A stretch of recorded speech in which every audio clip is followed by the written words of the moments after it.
আহ, প্রিয় দর্শক, আমি এই মুহূর্তে রয়েছি কেরানীগঞ্জ উপজেলার রোহিতপুর ইউনিয়নের সোনাকান্দা এলাকায়। এখানে যে কেন্দ্রটি রয়েছে এটি একটি নারী ভোট কেন্দ্র। এখানে প্রায় 3000 ভোটার রয়েছে এবং তারা কিন্তু দল বেঁধে তারা তাদের মূল্যবান ভোট প্রয়োগ করছে। আর আমি আপনাদেরকে যেটা বলে রাখছি যে কেরানীগঞ্জ উপজেলায় এবার 2জন চেয়ারম্যান প্রার্থী, 3জন মহিলা ভাইস চেয়ারম্যান এবং 2জন পুরুষ ভাইস চেয়ারম্যান প্রার্থী প্রতিদ্বন্দ্বিতা করছে।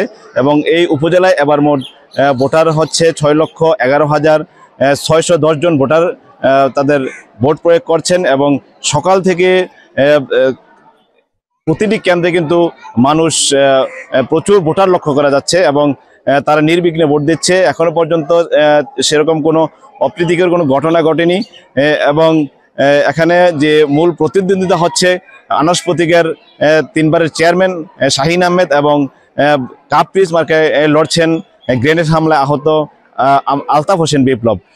আশা করা হচ্ছে যে জনসাধারণ বলছে যে এই 2জন প্রার্থীর মধ্যে হাড্ডাহাড্ডি লড়াই হবে এবং মাইক এবং যে তালা প্রতীক সেই ভাইস চেয়ারম্যান প্রার্থী তাদের মাঝেও কিন্তু তুমুল লড়াইয়ের আভাস পাওয়া যাচ্ছে। ইসলাম সনেট, মাই টিভি, কেরানীগঞ্জ, ঢাকা।